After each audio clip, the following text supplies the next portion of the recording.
Yes. So, a very pleasant good evening to everyone once again. It's your boy Kivo, and welcome once again to Everything and Then Some. We call it Eats, as we said before.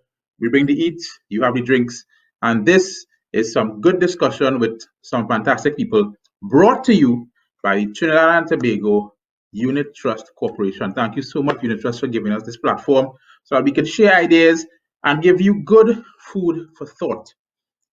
But before we go into segments, I don't know. I have things to say all the time, boy. People say I talk too much, but this is how I detox. This is how I let things out and see what I have to say.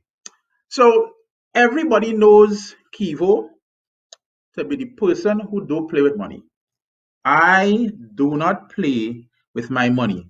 But I have to understand, and I've learned to understand that I need to know what my financial lane is.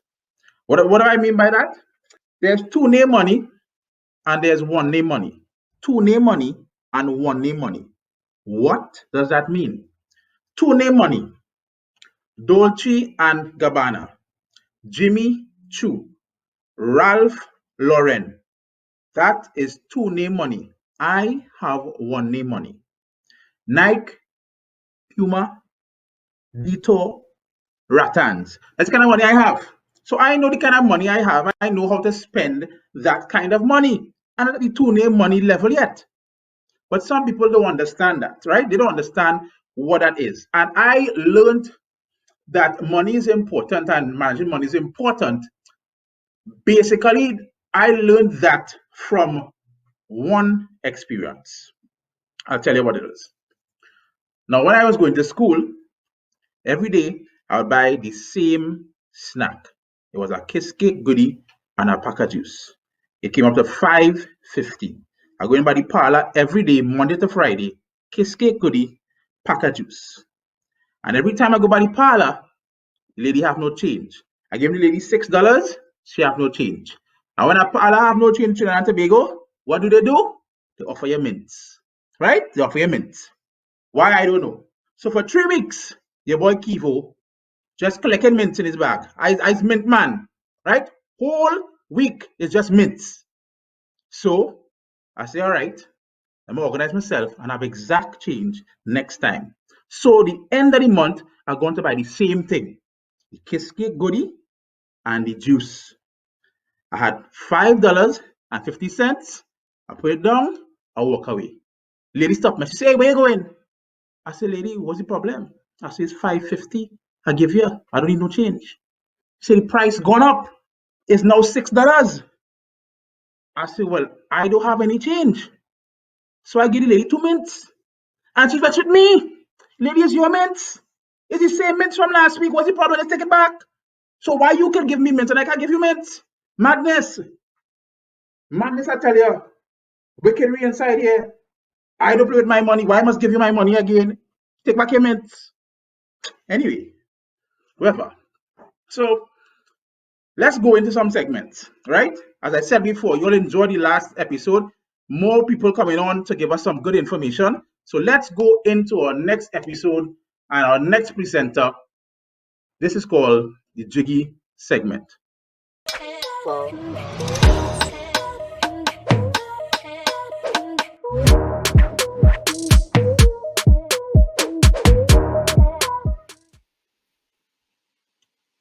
What's Jillionaire, up? what going on, bro? How you doing?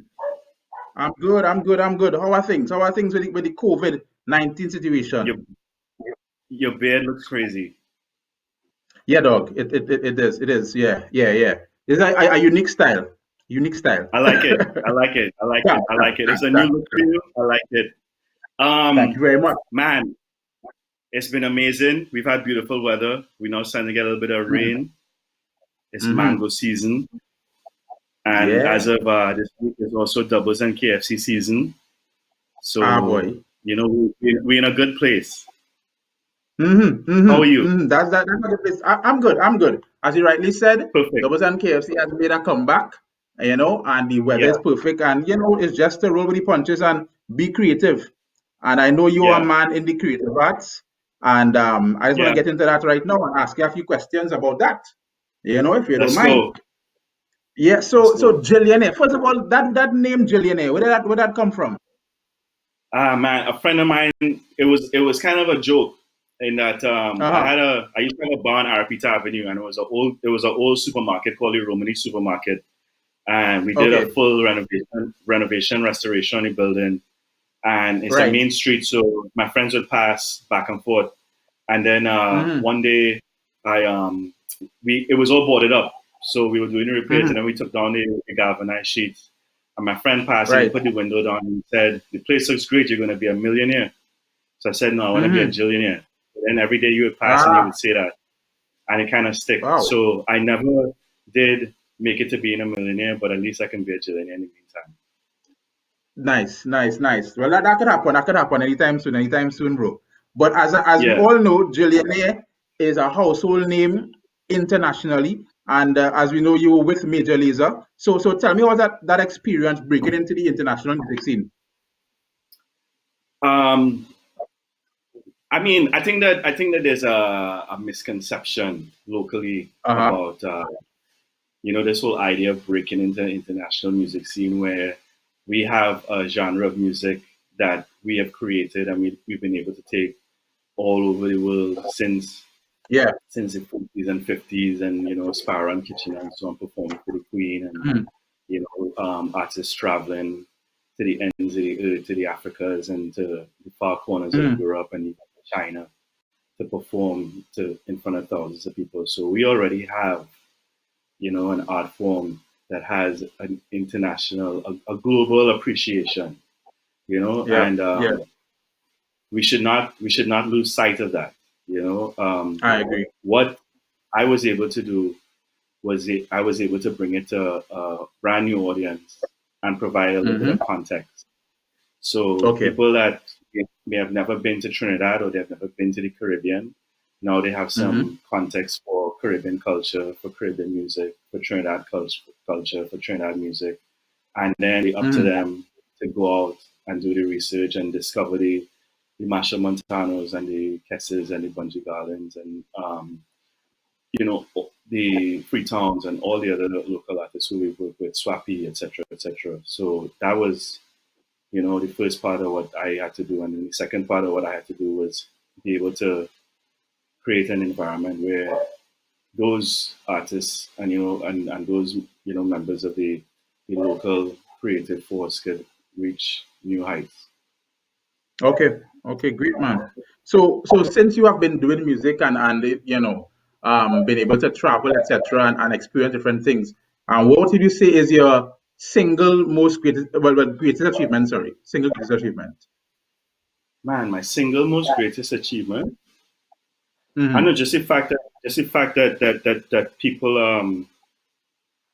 that kids from Trinidad could make dance music and make electronic music and make anything that is Yeah. non-soca music and be accepted universally, and that just now could play on BBC Radio One, and that London Mm-hmm. Future could um, tour all over the world, and that First Class could be a multi-platinum award-winning producer. So I think that the fact that we were able to kind of open up a gate and to show kids from Trinidad and from the Caribbean that they could make dance music too, and they could do something that has an international appeal too.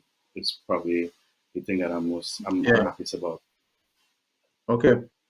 Now you did mention paving the way and opening up a new door, and I know Yeah, you have a passion for helping young people with startup businesses. Could you share about that as yeah. well? Mm. Sure. What did you have for lunch today? Me? Yeah. I I had a soup and some chicken breasts. I'm trying to stay healthy, way. Get out of here. I had a soup and a chicken thigh for dinner. Really? Okay, Yeah, nice. yeah. Anyway, so yeah, I do a lot of advice. I do a lot of advisory and mentorship for startups. So I work with founders and I help them Mhm. to get funding and advise them on their business and get them into programs and so on. So I work with three main programs. One's called Techstars Music in Los Angeles. One's called Mm-hmm. Techstars in Toronto. There's several Techstars campuses across North America, and one called Right. Sputnik ATX in Austin, Texas. So, and then I also speak regularly at a bunch of different what do you call them, like tech conferences. Nice. Things that can be incredibly boring, but it's good to you know present a little color at the intersection of technology and creativity. So that's what I've Yeah. been doing for a lot of my time over the last 2 or 3 years, I would say. Nice. So in essence, you're making it palatable for the millennial, for people to, in essence, be interested in tech and make it not seem as though it's something boring or too, difficult to understand. I mean, I think that I'm probably a few years older than you, so I don't want to be too far, but I Mm-hmm. think that we are probably the last generation of kids that you know um, would the regular ladder of, well, I'm gonna go to high school and I'm Mm-hmm. gonna go to college and I'm gonna get a job and I think that we were the first. Um, what is that question? Sorry, yeah, we were kind of like the first ones to realize that, hey, we could do something different, And I Yeah. don't know about you, but I got a lot of pushback. I was talking to another friend of mine who's a comedian. He's a very successful comedian right now. He lives in Toronto, and he was saying that he got a lot of pushback. His dad didn't Mm-hmm. talk to him for years. I have a friend who's a music manager. Same thing. He said that his parents said that he had to come into the family business, and we were really the first ones to kind of push back and say, hey, you know what, we want to go into music, we want to go into Something comedy, we different. want to go into lifestyle, etc., etc.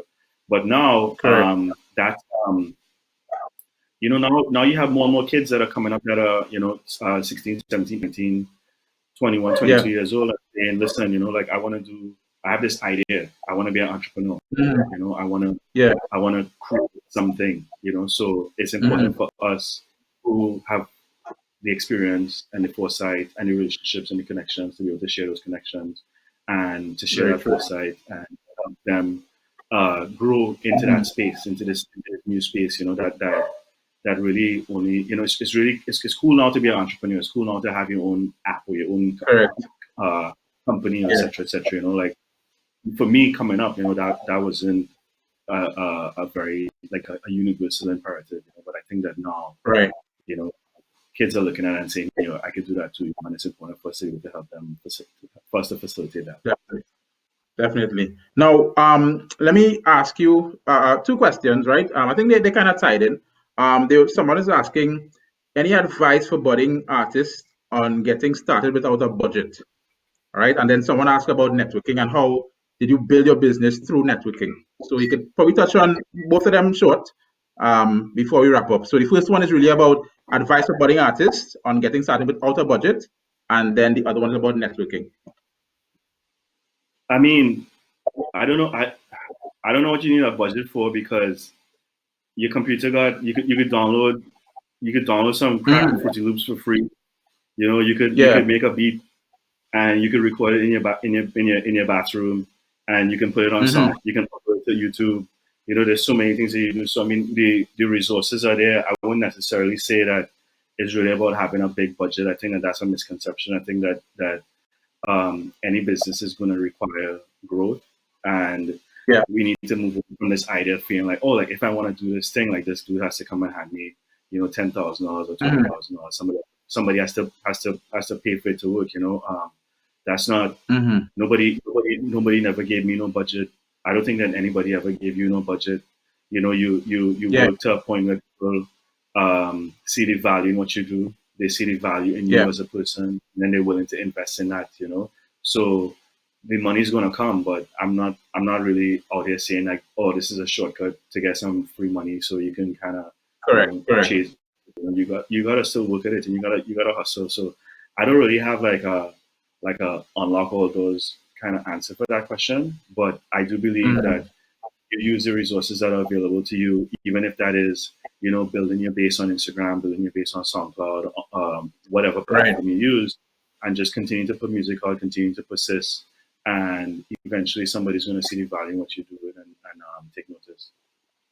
Great, great, great. So just to touch, just I'll give you 30 seconds just to touch about networking and the importance before we wrap up and go to the next segment. Just give us a little bit about the importance of networking. I mean, it's out there, Yeah.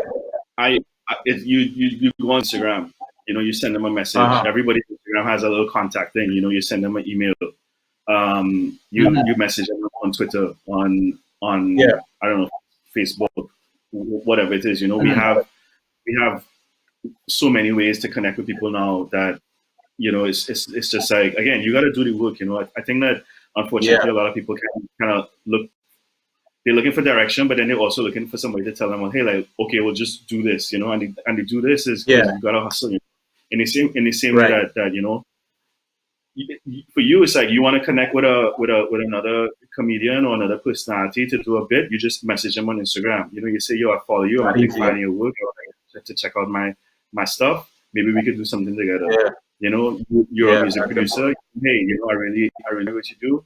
I just want to show respect and say, do you have an email address that I could send you some stuff to listen to? And I mean, 9 times out of 10, if the person sees your message, they're gonna say, yeah, sure. And also 10 times out of 10, we all have contact information. So it's like you wanna contact somebody. Within reason, like you can't just be like on Drake's Instagram page saying, Drake, please listen to my song. But people do that. But I mean, in terms of networking, it's really up to you as a single entity to focus on building your brand and building your content to a point where people start to take notice and finding your own voice in the way you communicate your message and your ideas. Yeah, man. So Jillionaire, that was loaded in terms of information, and I'm sure those who are listening. Yeah, jump back. So people are asking so much questions, but we always press for time. So I just want to say thank you very much, sir, for giving us that 10 minutes of your time to give that information. And definitely people have your information and they may send you some messages as well. So thank you very much, sir. I'm not really good at the social media, but if anybody has anything really important that they need to send to me or they need to ask me, they can go onto my Instagram and either send me a message on Instagram or send me an email, which is also on my Instagram. And I will endeavor to respond. Nice. Thank you very much, sir. Much appreciated. Have a great day, everyone. Yeah, man. Take care. Have a good night. Yes, ladies and gentlemen, that was Jillionaire, right? Formerly of Major Lisa. You should know Major Lisa, so you know Jillionaire was part of that, right? So we're going to head into another segment right now. This segment is called Pocket Change. And this is going to be something very informative for everyone to pay attention to. So let's move into Pocket Change right now.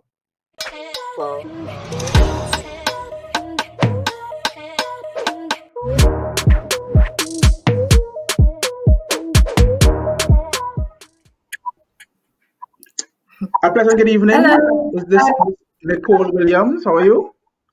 Hi, I'm fine, thank you. Good night, everyone. Good night to you. So, Nicole, first of all, thank you very much for being here.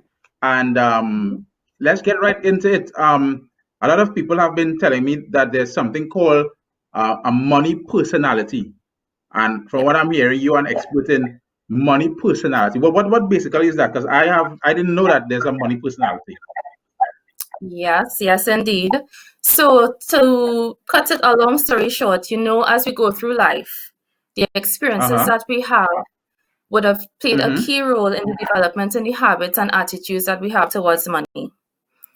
Bundle this up with upbringing, your family, your friends, and social media. All this helps shape your attitude towards money and your beliefs around money. And that is your money personality. Okay. So is it that there are different personalities, different types? I need to know what type I am, and I need to know. Please help. Sure. So there are 5 types of personalities, and to cut a long story short again, the 5 are big spenders. So for example, they saying money ain't a thing. They're spending all the money, they're popping the bottles, they're very flashy. That's the big spenders. Then you have the opposites of that, which are savers. These are the persons who save diligently. They're very conscientious about their spending. They would look for a bargain. They would clip coupons, those types of persons. Then you have the shoppers. These are the persons who use shopping. You know the saying retail therapy? They have an emotional connection towards shopping, and they get satisfaction from shopping. So they're feeling down, they'll go and impulse purchase on something to help them feel better.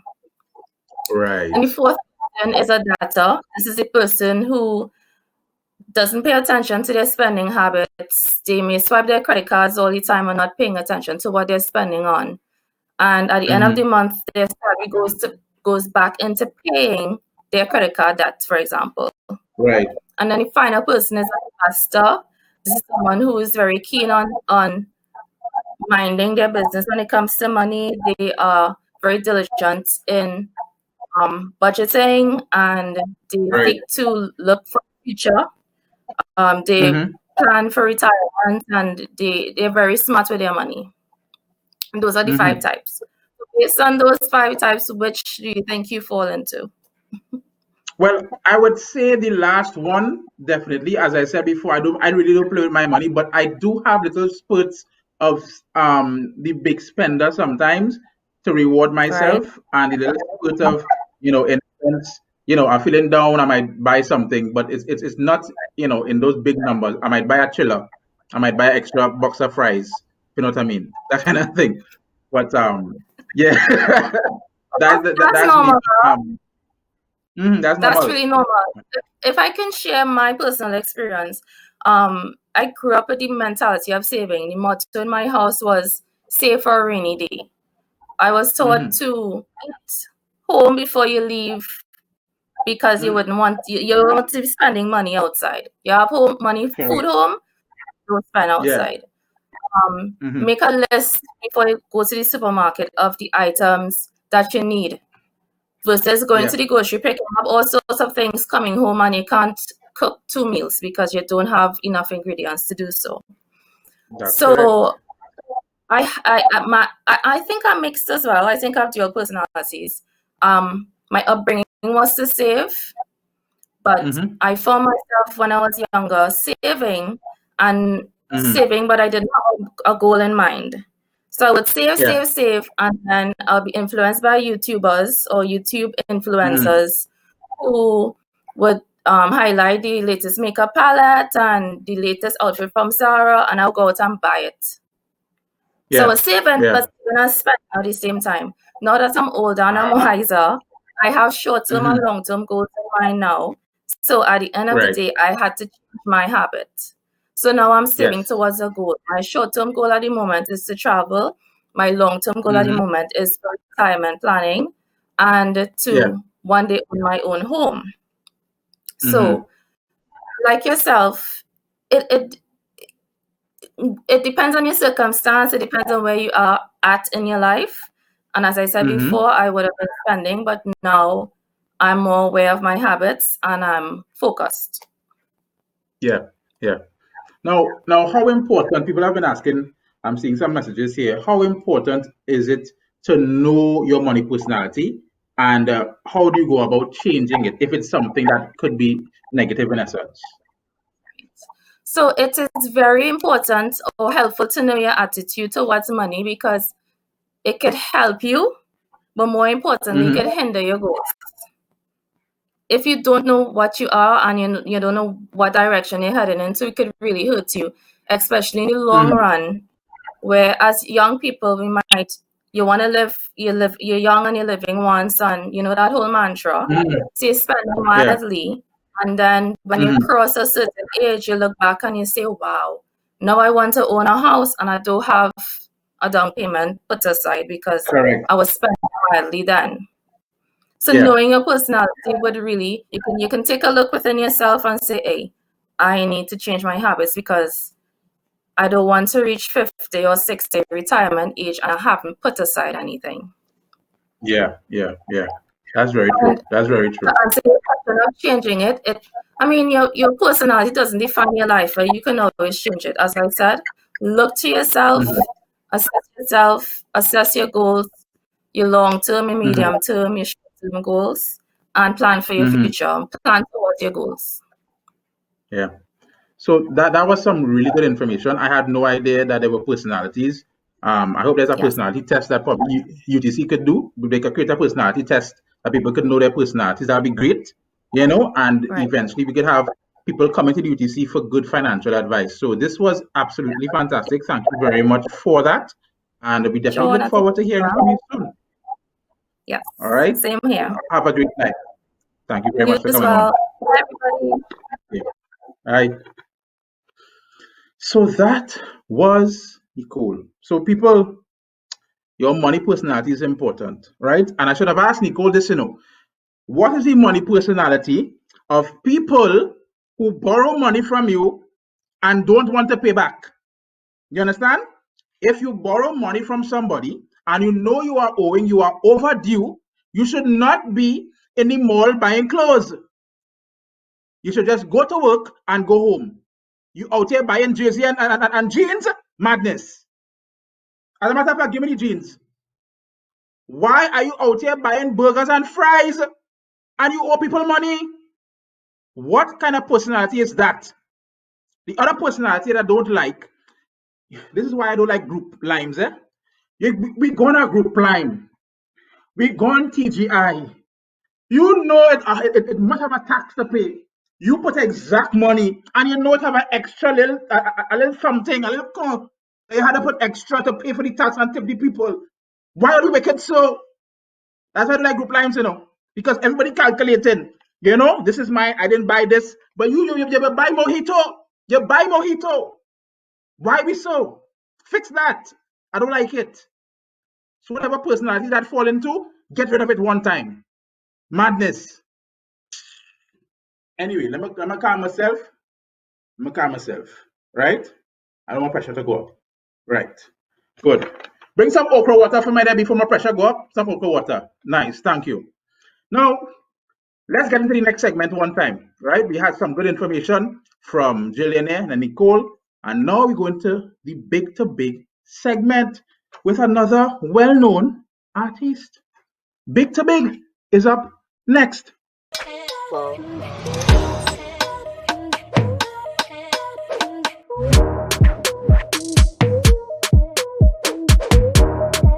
I don't have to stay at home. I don't have to answer phone. All right. No, you have to stay at home. No, you have to answer phone. You can't have nobody girl in your car. We go fight COVID together. Yeah, I like that, man. Yes, KI. What's going on, brother? How are you, brother? Well, let me say to you a happy new year. And I believe this is the first time we on broadcast together. Yeah, very true, very true, very true. Happy New Year to you, bro. How are things? Thank you.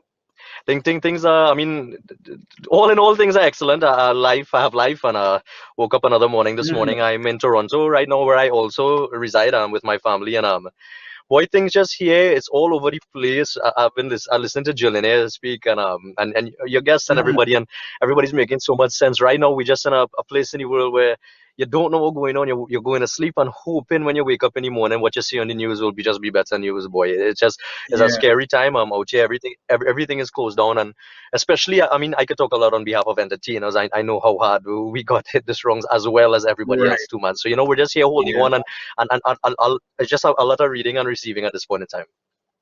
Very true, very true. Now, Ki, from what I understand, other than being an entertainer, let's talk about Ki, the businessman, right? You've made a great step in essence, diversifying your portfolio. So, what else have you been involved in other than the entertainment business? There's a few things. Well, I'll touch on the one that I would say is more so to do with entertainment. Just on the 30th of January 2018, which would have been 2 years ago and change, I rebranded a station that was already in existence in Trinidad, which would have been a Heritage 101.7 FM, Heritage Communications. At that point in time, well, the year prior, I had learned that I had learned that the station was on automation, and ever since I started, I came out as I was born as the birth of KI. Sorry, was 10 years ago, and so even prior to that, when I was the keyboardist for the band and everything like that, I would always say to my team and management and my father and everybody, I said, I think if we were able to have, the word is not more so control, but more so influence over a radio station, it would help me. It would help me to tie in and do much more for the art form and the craft that I'm trying myself Right. to nurture right now. And that craft Yes. itself that I'm talking about is also known as chutney soca, which the reasons for everything is there's a whole lot of things we could get into. So you ask the Yeah. question and I'll Yeah. answer it. So we did Yeah. we did rebrand in 2018 that station, and myself, and it's Lime 101.7 FM, and yeah, we've been kicking for 2 years now and going, man. Nice, nice, nice. I did tune into Yeah, man. Lime for a few, and so that's some good stuff, man. Really good stuff. So Thank you. what was the reason behind deciding to diversify in essence? Because as we know, we don't expect COVID to happen. So it is so artists traveling the world making money, but you tell yourself, listen, other than being so busy every year, what made you decide, hey, I want to do something else? This conversation is a touchy conversation. This conversation, people just get angry at me for answering some of these questions. But Uh-huh. the truth will set us free. Chutney Soca had a lot to do with it, and I don't know if you want to smile when I say that genre or not. But Chutney Soca is a beautiful, beautiful, sexy, energetic Yes. storytelling art form, and it goes hand in hand with being one of the hardest art forms to defend. And when I say Yeah. defend, you go to a party and think, man, you don't normally hear people jump in and say, hey, I can't wait to go in it having a chutney Saturday, it having like how it used to be in the 90s or even the 2000s, we having a chutney Yeah. in summer, or it's always something Yeah. every weekend like that. What started happening with the music is the music started becoming a lot more difficult to defend. Jillionaire touched on something just now that will tie back into my point, and hard to defend because of the product that we were putting out, and that product Yeah. it came down to who was doing work and who was not doing work. Yeah. And from my generation, I was stepping into music at this point in time. There's a group of us, and then right after my generation comes the next set would have been the set that was also not too much more transitioning into technology, but more so growing up with it, because I come from the time with the normal dial phone and then Yeah. into the cell phone. So Right. that being said, now when it comes to the music too, a lot of people in the generations to follow, what I found was a lot of homework was not done with regards to the craft, with knowing music, knowing chords, knowing bass, not bass guitar, Yeah. sorry, but the bass things, the rudiments and the first elements that you would use in music at all, and it was difficult. And that being said, we had a handful of us that I could stand strong with and say, well, you know what, if a bunch of people decide chutney is not their thing, I cannot sit here and fight them to convince them otherwise, but I could try my Yes. hardest to help them to appreciate my product and the few around me Correct. that I know would be Yeah. pumping and pushing, like things like that. And that was one of the main reasons leading to opening the radio station. So it would give me more so a better place to present to people, hey, these are our stronger products.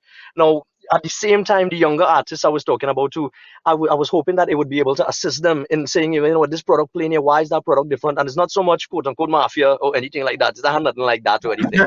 When we open the station, my two biggest people say that my rivals would be Raymond and Ravi, let's just say. And you would have Right. heard their music most of the time online, because I couldn't say anything about their records. Their records were sound. It was good. I was able to Yeah. say, well, if you want to present chutney soca, I know from the three of us and a handful of others, we have this to do. So that's what really getting into the music was. And of course, I had a very good relationship. I grew up under our band KI, and the band is formerly JMC Trevini. So JMC Yeah. came from the late Mr. Mohan Jaigran out of New York City, who's passed away now. May he rest in peace. But I grew up with him. He was like another father to myself and my father, and he had Win 101.1 FM. So I spent so much time at that station. So it was a lot more of self bettering, man, educating yourself, learning. performance is nice, jumping on stage nice, singing nice, but it's only so much you'll be able to do it. There's only so much you might stay or have the qualities that people like you for. Being young, maybe you're good looking, maybe you could sing, maybe you had the best jump, maybe you could wave your rag the best, but there's only so long you could do it for. And especially people like us who decided to nurture and jump into this as a career as opposed to something a bit more sound and secured, you need to also, in my opinion, extend those tentacles into things from the same brand sector, but something you could still take care of because you know what you're talking about, and it's not like starting from scratch at the beginning of high school again and going all again. So all of that had roles to play, man, Kivia. Yeah. So basically, it's like building a table. The more legs you have, the more sturdy the table is. So that's exactly what you did. That's a great point. Correct is right. Thank you, man. Now, somebody asked a very unique question here, right? They wanted to find out what did you do with your first entertainment paycheck? What did I do with my first entertainment paycheck? The first time I ever got a paycheck, really and truly the first time I make money. You will tell me I'm giving you a politically correct answer, but I did go to the temple and donate some money. And you know, we grew up as Trinis. It wasn't just if you're a Hindu, you're a Hindu. Yeah, you respect it, but you're damn well learn and respect all others, even the ones who don't believe in God as well too. So you know, it was that. I remember when I won my first monarch that I won in 2012. We were at the Hyatt for the prize giving ceremony, and I took the check when they gave it to me, and I walked over to my dad and I handed it to him. I said, "You work really hard, man." But most of my money I reinvest into music. I reinvest back into the competitions. I reinvest into what it is we do on stage. And that's why we haven't carried on or lived a very flashy or out there lifestyle. We were more so just humbled and home. But on stage, we could get on bad and think that's our playground. I love that question. That person come. And so someone asked, in the next 5-10 years, where do you see Chutney Soca? Where would you want to see Chutney Soca in terms of its growth? The world should hear Chutney Soca. Now, my answers might not be just the one shot answers, brother. Sorry.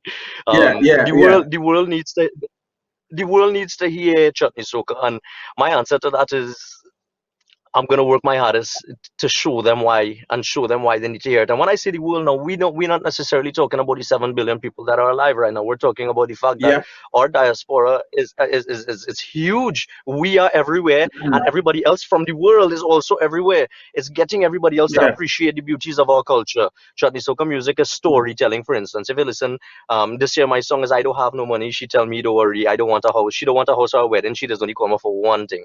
But all in all, it's all fun storytelling as to the things we live in Trinidad. But I believe the more universal that we keep the topics is the more we might be able to appeal to a lot of people. For instance, Single Forever has done wonders for me. Boy, oh boy, that song. Every day I just feel like I just released the song. I have that with its own thing, and then I have everything else I do. That's great. That's great. Go ahead. No, go ahead. You go ahead. I was just gonna say, all in all, with that, it's just building the sound. We have our studio up here, the Kingdom Sound Control, with my brother Shan, and you know we work hand in hand with a lot of soca studios, a lot of Chutney Soca studios. People up to now, I still let a lot of people know. People think sometimes that I might be brand new, and I am fairly new myself. I have plenty homework to do, and I have plenty learning to do, and plenty experience to experience. But that being said, I come from a foundation that was a very that would have been hard to impress, and that foundation is Triveni, JMC Triveni. That would have been the first Indian band that stepped into Carnival in the late 80s under the leadership of my father and some other members and everybody. I grew up with that, and being with the soca and the chutney, there's so many things that we hear and so many sounds that we hear, but it's just how it is and how many more people are we going to get on board with us on the same page to get the world to listen. If it is you really and truly see a white man dance, I go be single forever, you give the whole world a chance to see it. Definitely. So KI, first of all, let me say thank you very much, sir. I appreciate you taking time, and people now appreciate you a lot more for your contribution. And I just want to wish you a really safe period up in Toronto. I know it's difficult in different parts of the world. Everybody going through something different. So I just want to make sure that you and your family are safe, most importantly. And definitely we will get through this together. And we sending love from Trinidad and Tobago as always. Thank you so much. Thank you so much, Kevin. You guys be good. You guys be safe too. Thank you to Unitrust, to the entire team, everybody who's behind the computers, the quiet ones, and to everybody in Trinidad and everybody around the world locked on. I hope everyone is safe. You guys are keeping healthy as possible. And genuinely, from the bottom of my heart, I miss everybody. People give me my eats. Yeah. Yes, man. So thank you very much, sir. Have a wonderful evening, Thank you, and brother. we'll keep in touch. Right? Take care. You too. We will talk. Yeah, man. So that was KI. We had Jillionaire, we had Nicole. It was a fantastic episode once again. I learned a lot. I learned about money personalities. But before we go, I want to really encourage you to go onto UTC's Eats Facebook group. Make sure and join the group where we discuss and talk about so many different things in terms of finance, investment, saving, etc. And there are a lot of knowledgeable people on that platform who can help you, who you can message privately, and they could get you into the right direction or lead into the right direction. So this was Eats, another episode. Tune in Friday for more people, more eats, more fun, more laughs, and hopefully I'm not so stressed as I was today about money. Things get me upset a little bit. But that was a great episode. Have a wonderful night, everybody. See you on Friday. Take care.